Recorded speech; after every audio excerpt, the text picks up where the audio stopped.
반갑습니다. 이 코로나 상황이라서 이제 비대면으로 여러분들 앞에서 강의를 하게 됐는데, 대면으로 강의를 했으면 훨씬 더 좋지 않았겠나, 그런 생각을 해봅니다. 나는 경북대학교 윤리교육과의 문성학 교수입니다.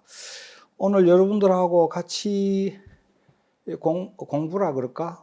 고민해보자 하는 주제가 칸트 실천이성 비판의 관점에서 본 어른됨의 의미, 이런 걸로 알고 있습니다. 칸트는 1724년에서 독일의 퀘니스베르그라는 도시에서 태어나서 1804년에 세상을 떠났습니다. 타계한 분인데, 그 퀘니스베르크는 지금은 소련 영토에 들어가 있어요. 그 당시로는 독일이었지만은. 칸트는 여러분들이 공부를 해서 혹은 책을 통해서 알고 있겠지만, 세 권의 중요한 그 책을 저술을 했어요. 물론 뭐 수많은 책을 저술을 했는데, 그 중에 순수 이성 비판, 실천 이성 비판, 판단력 비판, 이런 책들을 썼습니다. 이런 책들을 썼는데, 칸트 철학의 특히 실천 이성 비판이 오늘의 이제 핵심적인 연구 대상이 되는 책인데, 칸트 철학의 핵심 개념이 뭐냐? 칸트는 자기 철학의 핵심을 자유라고 그렇게 생각했습니다. 근세에 자연과학은 모든 세상 만물이 필연의 인과 법칙에 따라서 움직인다는 것을 밝혀냈습니다. 모든 세상 만물이 원인 결과의 법칙에 따라서 움직인다. 원인 결과의 법칙, 인과 법칙이라고 불려지는데, 이 원인 결과의 법칙, 인과 법칙은 철칙이라 그러죠. 철칙이고 예외가 없고, 그런데 만약에 이 인과 법칙이 이 인간의 행위조차도, 혹은 인간의 마음속에서 일어나는 이런저런 생각조차도 결정한다면 인간에게는 책임질 일이 없어지겠죠. 왜냐하면은 모든 것은 필연의 법칙에 따라서 움직이는 것이니까 내가 어떻게 달리할 수 있는 길이 원천적으로 차단되는 것이지요. 아궁이에 불을 떼면 연기가 나는데, 아궁이가 나는 연기 나기 싫어 이렇게 선택할 수가 없잖아요. 아궁이에 불을 떼면 굴뚝에서 연기가 나는데, 그 연기가 나는 굴뚝을 질책하는 것은 뭐 꾸중하고 벌하고 하는 것은 아무 의미가 없다는 것이죠. 칸트는 이런 인과적으로, 인과 법칙적으로 모든 것이 결정되어 있는 세계, 이걸 인과적 결정론의 세계라고 생각을 했었습니다. 선생님이 어제 뉴스에서 이런 뉴스를 봤어요. 오늘 밤에 화성을 육안으로 볼 수 있는 절호의 찬스다. 화성과 지구의 거리가 6천억 킬로미터 정도 떨어지는데 육안으로 볼 수 있대요. 이번 기회를 놓치면은 이렇게 선명한 화성을 보는 것은 23년인가 25년인가 뒤에 볼 수 있다라고 얘기를 해요. 이게 기계적으로 이제 계산이 되는 것이죠. 이런 천체들의 운행이라든지 이런 것들은 기계적으로 계산이 되는 것이죠. 물질들의 어떤 작용하는 방식도 기계적으로 결정되는 거죠. 그 기계적으로 결정되는 방식을 연구하는 학문을 우리는 물리학이라고 그럽니다. 물리학. 그런데 이 결정론의 세계에서는 도덕이 들어설 여지가 없는 것이죠. 칸트는 그래서 인간이 어떻게 하면은 존엄한 존재로서 이 결정론적인 세계에서 도덕적 삶을 영위할 수 있는가, 여기에 대해서 큰 관심을 기울였던 사람입니다. 요즘은 찰스 다윈 이래로, 여러분들이 이미 교과서에서 배워서 알겠지만은 찰스 다윈은 진화론을 주장한 사람입니다. 찰스 다윈은 진화론을 주장하면서 인간과 동물의 질적인 차이는 없다. 단지 양적인 차이밖에 없다. 이렇게 이야기했었습니다. 그런데 진화론자라고 인간과 동물의 질적인 차이를 다 부정하는 사람들만 있는 건 아닙니다. 찰스 다윈과 동시대인이었던 다른 영국의 생물학자는 찰스 다윈과 마찬가지로 진화론적인 생각을 품고 있었어요. 품고 있었는데 그 사람은 진화론적인 입장에 서 있으면서도 인간과 동물의 질적인 차이가 인정된다라는 쪽으로 생각을 가졌던 사람입니다. 찰스 다윈이 종의 기원이라는 이 책을 빨리 출간하게 된 계기도 이 사람한테 학문적인 이니셔티브, 이렇게 우선권을 빼앗기지 않으려는 그런 의도가 작용을 했었습니다. 그런데 이 찰스 다윈의 진화론 이래로 인간과 동물의 질적인 차이를 인정하지 않는 방향으로 이렇게 학문 세계의 바람이라 그럴까, 분위기라 그럴까, 이런 것이 만들어지고 있는데, 그 선봉에 서서 인간과 동물의 질적인 차이를 없애고 심지어는 도덕이라는 것조차도 생물학에 뿌리를 두고 있다. 진화론이지요. 이렇게 주장하는 사람이 에드워드 윌슨이라는 사람이에요. 에드워드 윌슨. 그런데 이 에드워드 윌슨이라는 사람이 사회생물학이라는 학문을 창시를 했는데, 사회생물학이라고 그러면은 생소하게 들리겠지만 그런 학문이 있다고 치고, 그 책에서 도덕을 갖다가 생물학적으로 설명함에 있어서 가장 설명하기 힘든 개념이 뭐냐? 바로 자유라고 생각했어요. 자유. 이 자유가 정말 생물학적으로 설명하기 힘든 개념이다. 동물과 인간의 질적인 차이가 있느냐 없느냐, 동물과 인간이 과연 차이가 있느냐 없느냐, 선생님 생각에는 이게 칸트 생각이기도 한데 자유가 있느냐 없느냐 그 차이에 있다고 생각합니다. 인간에게는 자유가 있고 동물에게는 자유가 없다, 이 얘기입니다. 문제는 인간에게 있는 자유라는 게 도대체 뭐냐, 이게 이제 문제인데, 자유라는 말은 정의하기가 만만한 개념은 아니죠. 만만한 개념은 아닌데, 자, 사람들은 일단 자기 하고 싶은 대로 할 수 있는 것을 자유라고 그래요. 자기 하고 싶은 것을 한다. 그런데 자기 하고 싶은 것을 한다 하는 이 말도 애매한 말이에요. 가령 여러분들은 게임을 할 것인가 공부를 할 것인가 갈등을 해본 적이 있을 겁니다. 갈등을 해본 적이 있는데 어떤 사람이 게임을 하고 싶은 욕망에 자기 자신을 맡겨가지고 게임을 했어요. 학교 성적이 떨어질 걸 염려하면서 게임 했어요. 그래도 그거는 자기가 하고 싶은 거 하는 거예요. 그런데 어떤 사람이 게임하고 싶은 욕망을 누르고 책상머리에 앉아서 공부를 했어요. 그러면은 어떻습니까? 그것도 자기 하고 싶은 대로 한 거예요.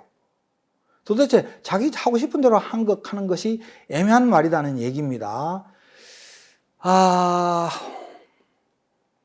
여러분들 연어에 대해서 얘기를 들어봤을 겁니다. 연어는 모천에서 태어나서 우리나라에는 강원도 오대천 같은 데서 이제 태어나면은 저 북태평양으로 바다로 나가서 북태평양에서 4년, 5년 살고 몸 길이가 한 60cm, 70cm 정도 되도록 성장하는가 봐요. 4, 5년 만에 그래 성장을 하는가 봅니다. 그리고 다시 이 모천으로 회귀를 해서 그 다음에 알을 낳고 죽어요. 순놈도 죽어요. 자, 연어들은 그 모천에서 태어나서 바다로 나가고 그 다음에 바다에서 이런저런 먹이를 먹고 그 다음에 성장해서 돌아와서 죽고 이런 삶의 순환 그 고리를 이어가는데, 연어는 자유입니까 자유가 아닙니까? 자유라고 말해야 되겠죠. 하고 싶은 대로 하는 거예요. 연어가 연어한테 모천으로 회귀하지 않으면은 이 자리에서 즉결 처분 당한다 뭐 이렇게 강제하거나 그 다음에 모촌으로 회개하거나 누가 채찍질 드거나 혹은 모촌으로 회개하지 못하도록 뭐 어제 철장에 가두거나 이런 것이 없었습니다. 하고 싶은 대로 한 겁니다. 이런 것을 보통 사람들은 구속이나 속박의 부재로서의 자유, 구속이나 속박이 없는 자유를 이건 자유라고 말해요. 그런데 칸트 선생님 생각에는 그렇습니다. 구속이나 속박이 없는 것은 분명하다. 연어가 모촌으로 회개할 때에. 그런데 그 연어는 어떻습니까? 자연 법칙의 지배하에 놓여 있습니까? 아니면은 자연 법칙으로부터 벗어나서 행동한 겁니까? 당연히 자연 법칙, 필연의 인과 법칙의 지배하에 놓여 있는 것입니다. 그래서 연어는 지 하고 싶은 대로 행동하는 자유를 누렸지만은 기실, 그 속을 잘 살펴보면은 필연의 인과 법칙의 지배하에 놓여 있다는 것입니다. 그런데 인간은 어떻습니까? 인간이 만약에 지 하고 싶은 대로 일전에 뭐 부산에서 보니까 포르쉐를 몰고 운전하던 운전자가 7중 추돌 사고를 내고 뭐 엄청난 교통사고를 낸가 보던데 조사해 보니까 뭐 대마보다도 7배나 더 약물 세기가 강한, 강도가 강한 그런 무슨 어떤 마약, 대마를 변형시킨 그런 마약을 먹고 그렇게 했다는 거예요. 정신 못 차린 것이죠. 정신 못 차린 건데 그런 식의 자유를 인간은 자유라고 생각하지 않아요. 지 하고 싶은 대로 한다고 해도. 그것은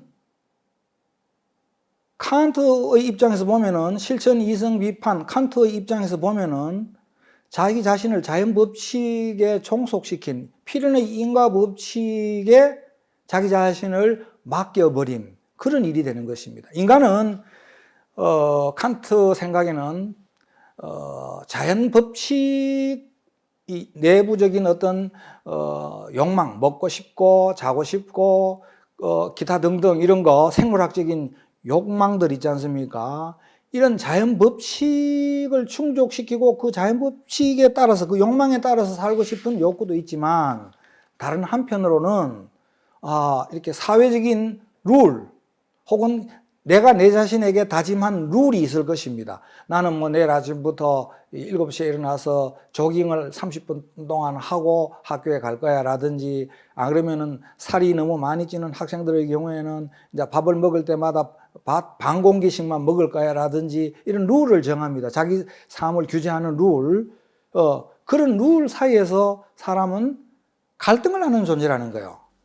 그래서 인간에게는 이렇습니다. 자,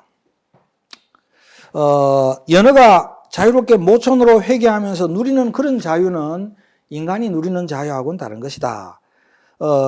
철새나 연어가 이동하면서 누리는 자유는 물리적, 심리적인 그런 구속, 속박이 부재한다.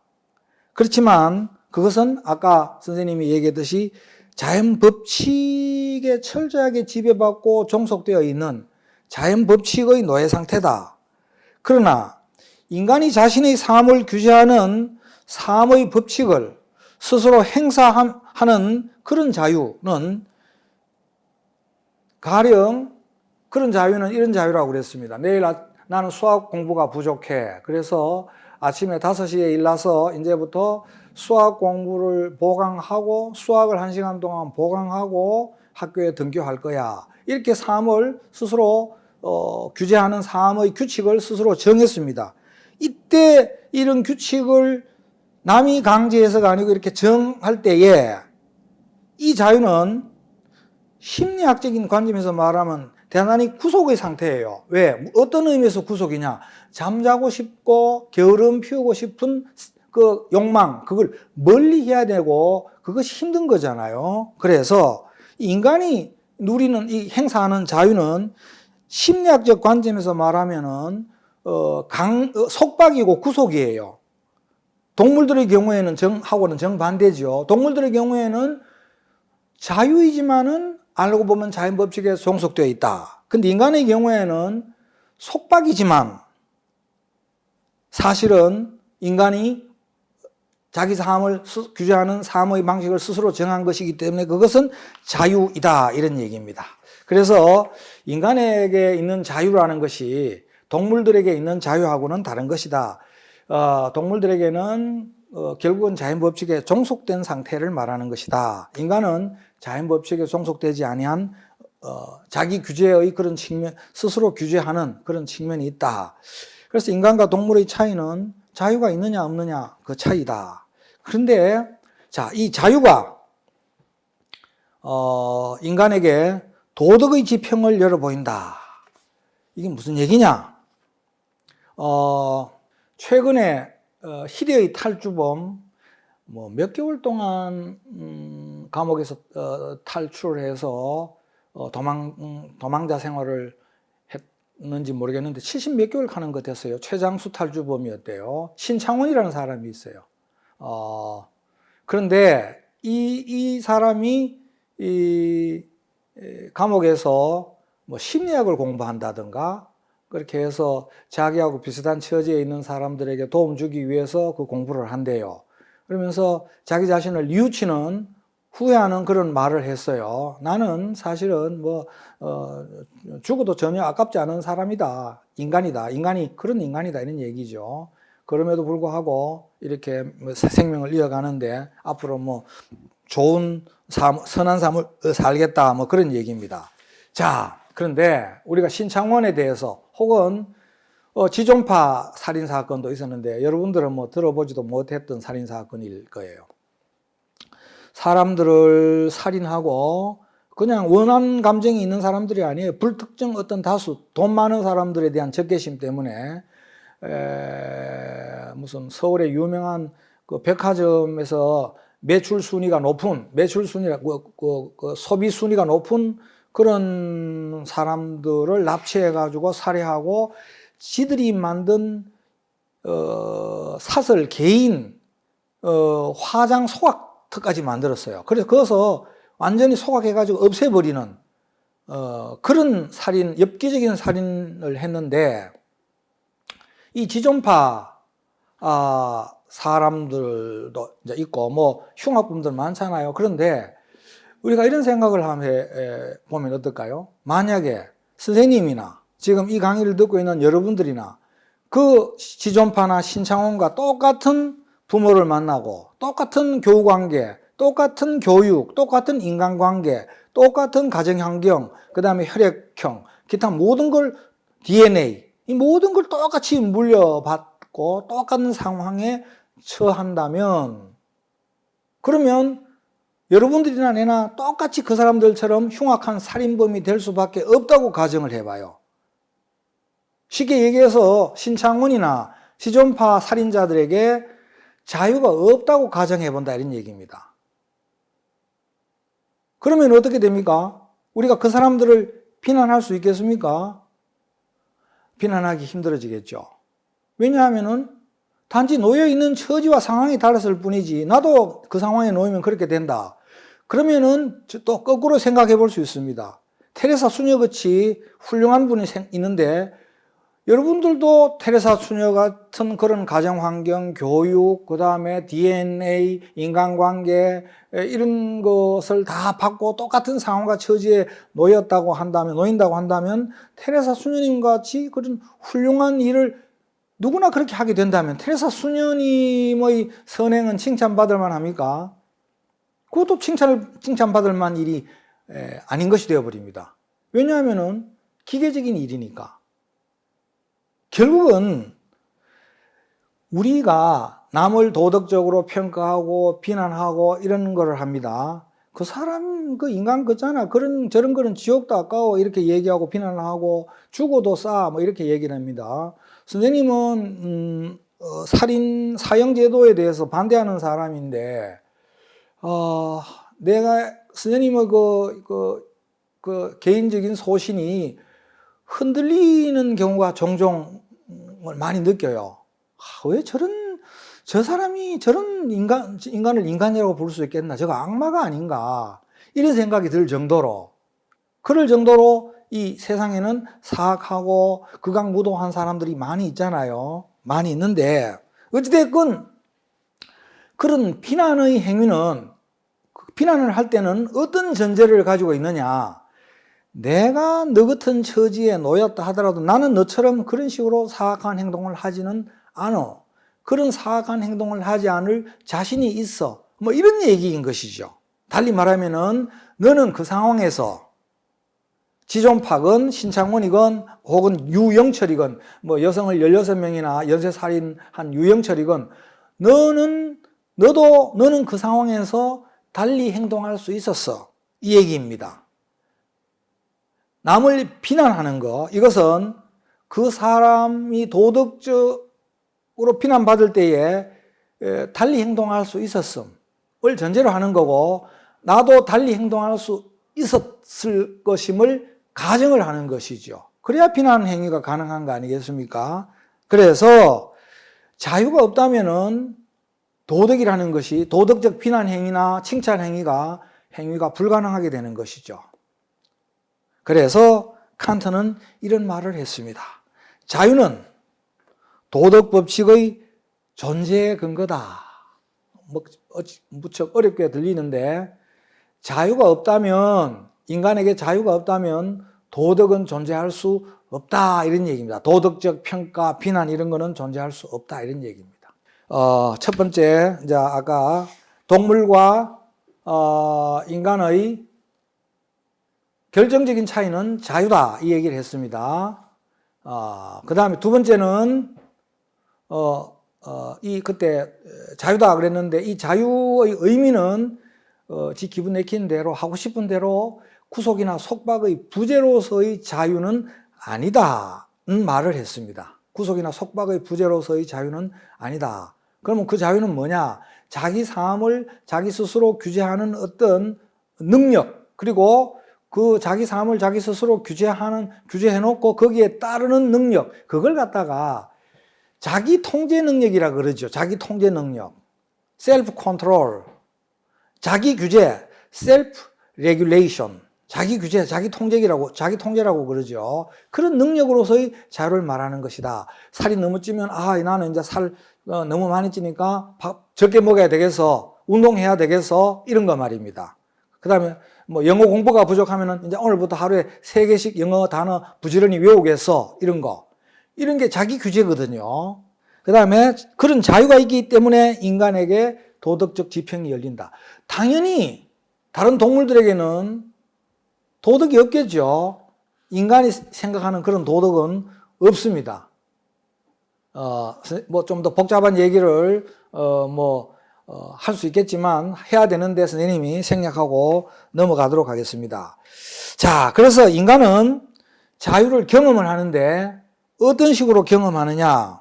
선생님이 1년도인가 2년도인가 모르겠네. 하여간 무척 오래된 얘기인데, 그때 신문을 봤는데 해외 토픽란에 비행기가 어떤 곳에 불시착해가지고 아주 어려운 상황에 처했는데 날씨가 춥고 그래 했던가 봐요. 그런데 이제 비행기 안에 있는 비상식량이 소진되고, 그래서 사람들이 이제 노약자들부터 먼저 죽게 되었는데, 사람들은 그 죽은 사람의 시신을 먹고 싶은 유혹에 빠져들게 된 겁니다. 배가 고프면은 죽은 사람의 시신이 음식으로 보이기 시작하는 그런 경지가 있는 것이죠. 배고프다 하는 것도 경지가 천차만별이에요. 지난번에 칠레에서 탄광에서 광부들이 매몰 사건이 터졌을 때도 그 내부에서 그 매몰된 사람들끼리 먼저 죽은 사람의 시신을 먹고 연명하려는 움직임이 있었다고 그래요. 그런데 내부에 그 내부하고 외부하고 연결이 돼가 통신이 연결되면서 구조품이 곧 들어갈 거다라고 하니까 그것이 수습됐다는 얘기입니다. 인간이 북한에서도 고난의 대행군 때 사람 시신을 먹었다는 얘기들이 여기저기서 흘러나오고 있죠. 흘러나오고 있습니다. 더 실감나는 얘기를 선생님이 들은 것도 있는데 생략하고, 어찌됐건 그 중에 어떤 사람 한 사람이 비행기가 불착해가지고 굶어 죽게 된 상황에서도 나는 사람 고기는 먹지 않겠다 라고 스스로 그렇게 규정을 세우고 법을 만든 거예요.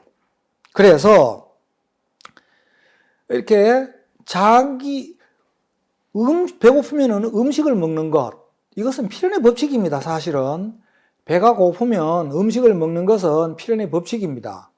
생리적 법칙이잖아요. 생리적 법칙인데 이 사람은 그 생리적인 법칙에 거역을 한 거예요. 나는 배가 고파도 인육을 먹으면서까지 연명하지 않겠다라고 스스로 그렇게 규칙을 만들어서 정한 뒤에 그 다음에 먹고 싶은 욕망을 누르고 자기가 정한 삶의 규칙에 자기 스스로 따른 거예요.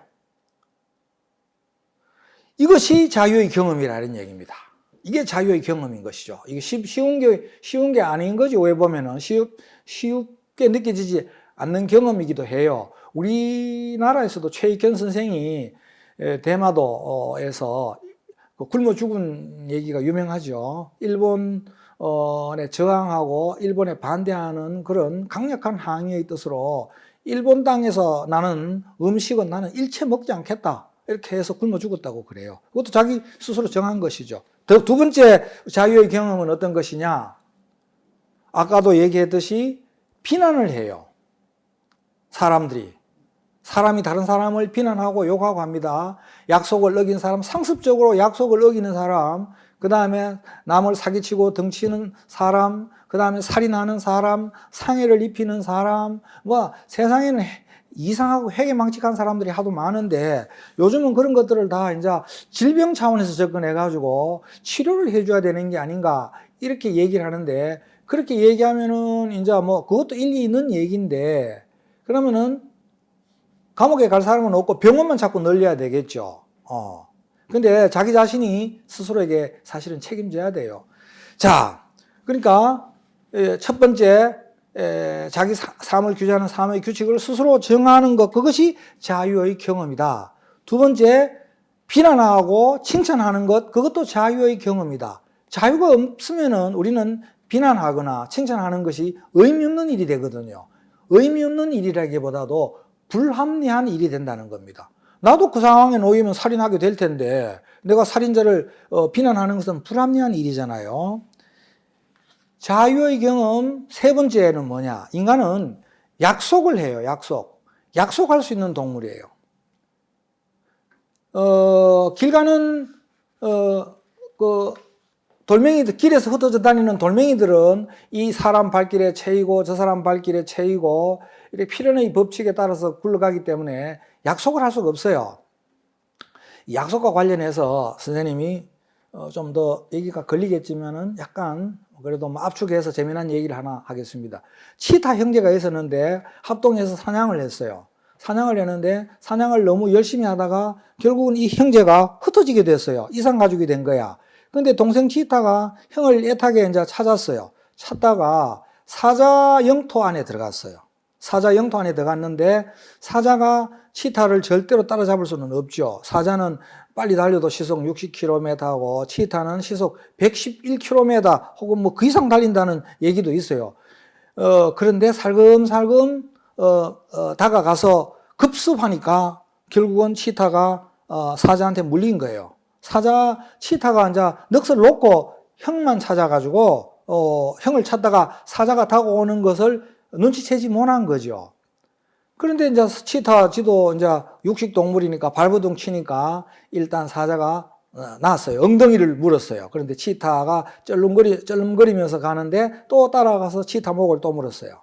그래서 치타가 죽는 거예요. 근데 나중에는 이제 형이 찾았습니다. 형하고 상봉을 했는데 형이 자기 동생을 보니까 너무 몰골도 이상하고 피도 질질 흐르고 그래서 자기 동생 아닌 것 같으니까 발로 이렇게 툭툭 건드려보고 쳐보는 거야. 그러니까 내 동생인지를 확인하는 작업을 그런 식으로 하더라고. 그러니까 이제 동생이 그 소리를 내지르겠죠. 그래서 그 이제 치타 형이 지 동생인 줄 알았지만 어떻게 손쓸 수가 없잖아요. 그리고 결국은 그 자리를 떠나고 동생 치타는 죽기 위해서 간신히 그늘로 찾아 들어가도 조금 편하게 죽으려고. 땡볕에 이렇게 죽는 것보다는 좀 더 편하겠죠. 자, 선생님이 왜 이 얘기를 꺼내느냐. 동물들이 약속할 수 있는 것 같으면요, 그렇게 되질 않겠죠. 사냥하다가 니하고 나하고 흩어질지도 몰라. 이상 가족이 될지도 몰라. 그때 해질 무렵에 뭐 저거들이 뭐 시간이 없으니까 정확하게 몇 시다 이렇게 얘기할 수는 없겠지만, 해질 무렵에 니하고 나하고 자주 그 소변 보던 그 나무 밑에서 만나자 이렇게 약속을 하면 되는 거예요. 동물들은 약속할 수가 없어요. 근데 인간은 약속할 수 있어요. 심지어는 만우절날 거짓말 재미삼아 많이 하잖아. 4월 1일 만우절날. 그런데 만우절날 약속하는 경우도 있었어요. 어떤 여고생들하고 선생님하고 국어 선생님이었어요. 그래 말의 소중함, 약속의 소중함을 우리 깨치자 해서 10년 뒤에 우리 동대문 앞에서 만나자 이렇게 약속을 했었어요. 절대 이거 거짓말 아니다. 만우절날 하는 거라고 이거 거짓말로 생각하면 안 돼. 그러고 10년 뒤에 그 자리에서 만났어요. 약속을 한다는 것은 미래 10년 뒤에 내가 있을 자리를 내가 스스로 내가 자유롭게 결정한다는 얘기입니다. 약속도 자유의 경험이다. 그 다음에 자유의 경험은 네 번째로 후회의 감정을 인간이 가진다는 얘기입니다. 후회의 감정. 여러분들 부모님한테 과격하고 그 다음에 해서는 안 될 소리를 했는 사람이 있을지도 모르겠어요. 뭐 청소년기를 지나가고 이렇게 하면서 고등학생은 덜할 거고 중학생은 아직까지 사춘기를 진행하는 중이니까 이제 그 감정을 억누르지 못하고 그렇게 아주 부모님한테 대들고 부모님 속을 썩이는 그런 말을 했을 수도 있어요. 그 다음에 나중에 그때 그건 어머니한테 부모님한테 잘못한 거야 하면서 후회를 해요. 후회의 감정이 뭐냐? 내가 그때 달리 행동할 수 있었는데 이렇게 행동했었어. 만약에 달리 행동할 수 없는 어떤 존재라고 한다면 인간이 후회해봤자 아무 소용이 없잖아요. 후회해봤자 소용이 없어요. 어떤 사람들은 바로 그것 때문에 후회는 지나간 과거를 새로 바꾸어주지 못하는 것이죠. 후회한다고 100번, 1000번 뭐 뼈저리게 후회한들 지나간 과거를 바꾸어주지 못하니까 그것에 근거해서 이런 속담까지 만들어졌어요. 엎질러진 물은 다시 되담을 수가 없다. 되담을 수 없는 거 맞아요. 그럼에도 불구하고 그때 그 순간에 후회하는 사람은 그때 그 순간에 내가 달리 행동할 수 있었는데 라는 아쉬움을 표현하는 것이죠. 후회의 감정도 자유의 경험이라고 말할 수 있겠습니다. 그 다음에 이런 도덕 법칙의 존재 근거로서의 이런 자유가 없다면 인간은 도덕적 지평이 열리지 않는다 그랬습니다.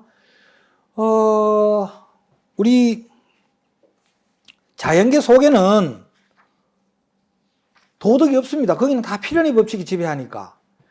여러분들 뻐꾸기가 탕난한다는 얘기 들어서 알고 있죠?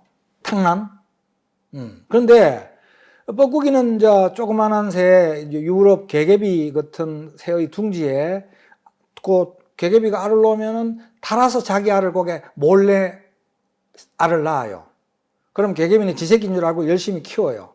그러니까 나중에는 뻐꾸기 둥지가 먼저 또 이렇게 알을 깨고 부화를 해요. 그러면 개개비 알은 다 둥지 밖으로 등으로 밀어가지고 아주 힘들게 동그란 등으로 동그란 개개비 알을 밀어내려고 하는 게 얼마나 힘들겠어요. 미끄러지기도 하고. 그런데 결국 다 밀어내요. 밀어낸 뒤에 둥지를 자기 혼자 쓰기에도 복잡하거든. 비잡거든. 이 뻐꾸기 둥지는 뻐꾸기는 크니까 개개비는 조그만하고 그래서 다 밀어내고 둥지를 독차지하고 먹이도 독차지해요. 갈라 먹을 먹이가 없는 거예요. 그러면 개개비 부모는 열심히 갖다 먹여요. 자, 인간의 관점에서 보면은 매우 비도덕적인 것이죠. 그런데 우리가 그 비도덕적인 뻐꾸기라고 뻐꾸기 퇴치 운동 벌이면 되겠습니까? 그럼 뻐꾸기로서는 무슨 말을 하겠습니까? 억울하다 그러겠죠. 뻐꾸기는 나는 자연이 내게 심어준 그 삶의 룰, 삶의 방식, 그 DNA에 따라서 행동하고 처신할 뿐인데 그걸 갖다가 도덕적으로 잘못됐다고 얘기를 하면은 나는 억울하다라고 얘기할 거예요. 자연 속에는 사기치고 속이고 위장하고 퍼부 그 다음에 빼앗아 먹고 자연 속에는 도덕이 없습니다. 오로지 인간에게만 도덕의 지평이 있다. 도덕적 차원이라는 것이 있다는 것입니다. 자, 인간에게는 자유가 있기 때문에 자, 이런 자유의 경험도 하고 그 다음에 인간은 책임지는 존재가 되는 것이죠. 책임지는 존재가 인간 이런 자유의 주체로서 행동하는 이런 인간을 우리는 특별히 인격체라고 이렇게 이름 붙입니다. 인격체. 여러분들이나 인격체죠. 동물은 인격체입니까? 동물은 인격체가 아닙니다. 요즘은 동물 학대하면 안 된다. 동물도 존중해 줘야 된다고 그러는데 그것은 동물들이 인격체이고 도덕적 행위 주체이기 때문에 그렇게 하는 것은 아닙니다. 거기에 대한 또 복잡한 논의가 뭐 있을 수 있는데 그거는 건너뛰고 자 야생에서는 선생님이 동물 얘기를 많이 하는데 인간은 항상 동물과 이제 대비해서 살펴보면은 인간을 더 잘 이해할 수가 있어요. 야생에서는 다친 어떤 사자나 뭐 이런 야생 동물들을 구조하는 구조팀이 있습니다. 아프리카나 우리나라에도 그런 팀이 있죠. 미국에도 있고 선진국이고 문명국에는 그런데 예산을 할당해 가지고 씁니다. 그런데 사자를 이제 마취해 가지고 그렇게 이제 데리고 와서 치료하고 또 마취를 깨우고 이렇게 하고 야생으로 돌려보낼 수 있으면 돌려보내고 그게 되지 않을 경우에는 인간들이 관리를 합니다. 관리를 하는데 선생님이 아는 어떤 선생님의 부인이 암에 걸렸어요. 유방암에 걸렸어요. 그런데 이분은 수술을 거부했어요. 자기는 오로지 기도해서만 낫수겠다는 거야. 그래서 한 3년 동안 기도원으로 이렇게 돌아다니면서 기도만 열심히 했던가 봐요. 그때 이제 나는 그분의 남편한테 선생님 아는 분한테 그만두지 말고 잘 설득을 해서 치료받도록 하세요. 유방암은 그렇게 사망률이 높지 않은 병이라 그러더라. 그렇게 내버려 두지 말고 설득을 하라고. 그런데 설득이 안 된대요. 그러면은 동물 같으면 어떻게 했겠습니까? 마취주사나가 강제로 수술시켰겠죠. 인간은 그래 하지 못해요. 왜? 자기 행동에 대해서 자율권을 가진 존재이기 때문에 그렇습니다. 그리고 인간은 그 자유로운 행위에 대해서 책임지는 존재인 것입니다. 책임지는 존재입니다. 내가 수술을 거부했고 그 다음에 그 결과 암이 더 심해져서 죽게 되었으면은 그 사망의 원인을 남 탓하면 안 되는 것이죠. 자기 탓인 것입니다. 결국은 그 부인은 나중에는 병원에 갔어요. 한 3년 뒤에 병원에 가서 수술을 받으려고 가슴을 열어보니 유방을 열어보니 이미 암세포가 너무 많이 퍼져 있었어요. 그래서 도로 덮었어요. 수술이 불가능한 지경으로 가버렸었어요. 수술이 불가능한 지경으로. 우리가 어떤 사람의 인격을 우리는 항상 존중해 줘야 되거든요. 다른 사람의 인격을. 그런데 그것은 우리가 그 사람의 자유를 존중해 주는 것이다. 이런 얘기입니다. 우리가 집에 개를 한 마리 기를 때에 그 개집을 어떤 집으로 만들어 줄 것이며 그 개집의 위치는 어디에 두는 게 좋을 것인지 그 개한테 물어보지 않습니다. 인간의 편의대로 물론 개가 죽으면 안 되니까 깜깜한 방에 가두지는 않겠지만은 인간의 편의대로 집을 지어서 그 위치를 정해주는 것입니다. 인간은 그래 할 수가 없는 것이죠. 항상 다른 사람의 뜻과 의사를 물어보는 것이다. 인격이라는 말의 의미는 책임지는 행위 주체로서 도덕의 지평 안에 놓여 있는 인간을 말하는 것입니다. 책임지는 행위 주체로서 도덕적 지평 안에 놓여 있는 인간, 그걸 인격이라고 말한다. 조셉 플래처라는 사람은 인격이라는 개념을 그렇게 정의를 하지 않았어요. 인격에 대해서 자기의식이 있느냐, 뭐 과거감이 있느냐, 미래감이 있느냐, 자기 통제 능력이 있느냐, 이런 것만 가지고 했었어요. 그런데 가령 그런 식으로 얘기하면 이제 식물 인간은 인격이 아니죠. 자기의식도 없고 과거감도 없고 미래감도 없고 이런 거는 이런 경우에 놓여 있기 때문에 인격이 아닙니다. 그런데 이런 식의 인격 개념은 슈바이처도 인격체고 그 다음에 히틀러도 인격체가 돼요. 똑같은 인격체가 돼요. 그런데 우리는 어떻습니까? 슈바이처는 훌륭한 인격을 가졌고 히틀러는 나쁜 인격을 가졌잖아요. 그 차이를 설명할 수가 없어요. 조셉 플래처라는 사람식으로 생각을 하면은 그 차이를 설명할 수가 없다. 자, 그 다음에 이 도덕적인 행위 주체로서 이 인격체는 존엄한 존재다. 이게 칸트가 근대인으로서 현대를 살아가는 우리 인간들에게 실천 이성 비판이라는 책을 통해서 해준 가장 중요한 메시지 중에 하나예요. 칸트는 실천 이성 비판이라는 책에서 이런 말을 합니다. 너는 너 자신에 있어서나 타인에 있어서 네 자신이나 타인을 이 뜻입니다. 인간성을 한갓 수단으로 대하지 말고 동시에 목적으로 대해라. 이게 무척 어렵게 들리죠. 한갓 수단으로 대하지 말고 동시에 목적으로 대해라. 이 말의 뜻은 뭐냐 하면은 인간을 존엄하게 대하라 이런 뜻입니다. 인간을 존엄하게 대하라. 인간을 존엄하게 대한다는 것은 무슨 뜻입니까? 자유로운 행위 주체로서 대접해 주어라 그 뜻입니다. 존엄하게 대하라 하는 말은 자유로운 행위 주체로서 대접해 주어라. 존엄하게 대한다는 것은 그냥 위해 주는 거하고는 조금 다른 거예요. 여러분들 부모님들이 여러분들을 지극정성으로 위해 주잖아요. 위해 주는데 그거 위해 준다고 하면서 너무 간섭을 심하게 하고 그 다음에 이래라 저래라 태클 걸고 시비 걸고 그 다음에 위해 준다고 하면서 꾸중하고 이렇게 하면 여러분들은 이제 짜증 내는데 뭐 좋은 뜻에서 해주는 것일 수 있겠지만은 이제 성인으로서 여러분들의 자율성의 침해가 되는 측면이 이제 일어날 수가 있겠죠. 어떤 개인이 자신의 자율성을 온전히 잘 행사하면서만 살아가느냐, 그렇지 못하느냐, 이거는 별개 문제이지만, 어찌됐건 사람들은 자율성이 침해되는 걸 원하지 않죠. 자, 왜 존엄한 것인가? 인간은 왜 존엄한 것인가? 인간은 아까 전에 그런 얘기를 했습니다.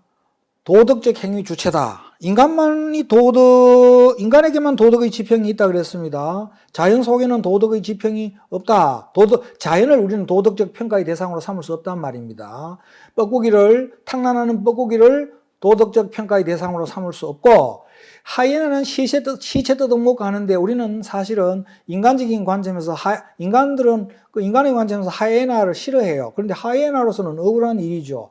자기들도 그래 살고 싶어 사는 게 아니고 자기들한테 프로그래밍 된 자연이 그런 방식으로 살라고 프로그래밍 시킨 대로 DNA에서 따라서 그렇게 사는 거거든요. 하이에나는 억울한 것이죠. 그러니까 인간은 자연조차도 도덕적으로 평가하고 싶어 하는 욕구에 사로잡히는데 내일 소풍 가기로 했는데 비가 왔다. 그러면 에이 날씨도 더럽네. 이렇게 날씨에 대해서 불만을 표시를 하긴 하지만은 그것은 냉정하고 이성적이고 합리적인 반응은 아니죠.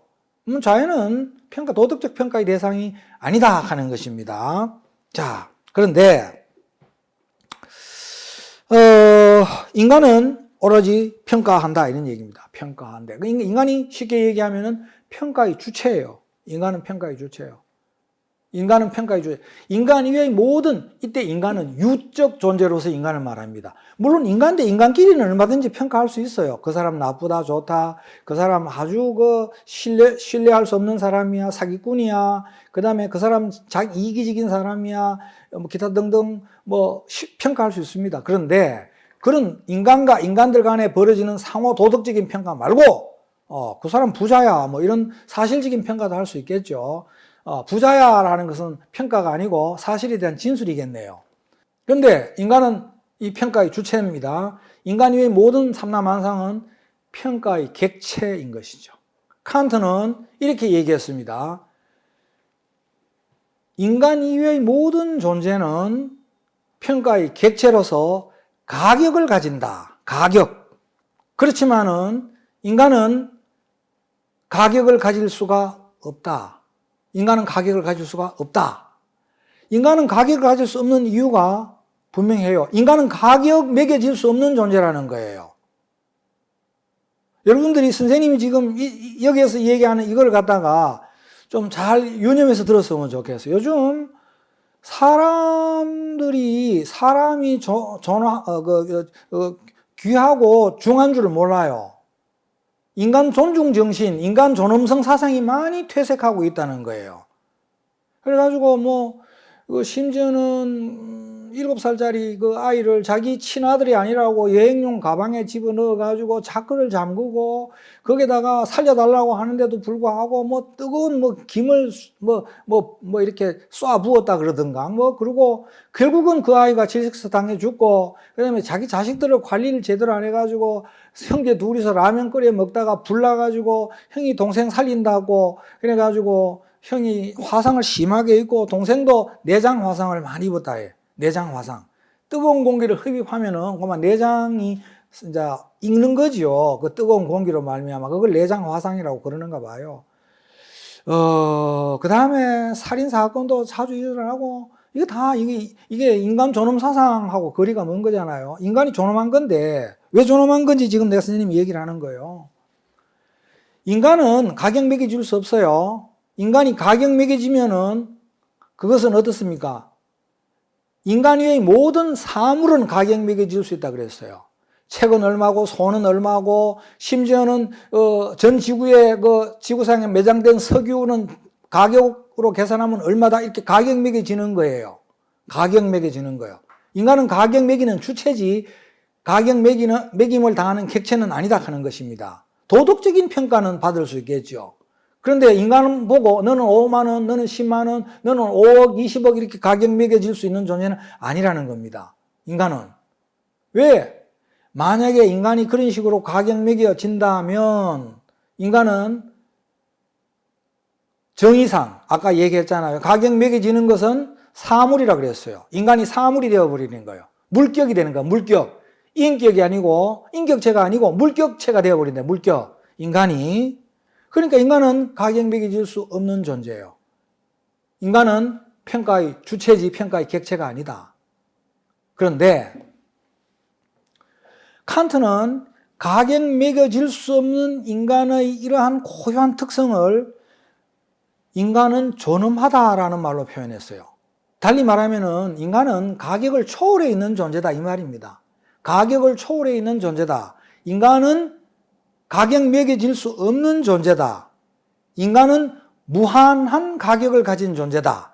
같은 말입니다. 모두가. 이 같은 말인데 칸트는 이걸 갖다가 특별히 인간의 존엄성이라고 그렇게 이름 붙였어요. 인간은 존엄한 존재다.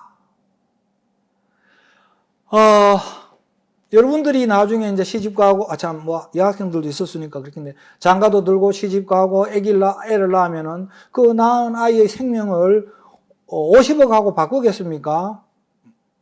당연히 선생님은 안 바꿀 거라고 생각합니다. 5조는 어떻습니까? 5조. 어마어마한 돈의 액수죠. 흔들거립니까?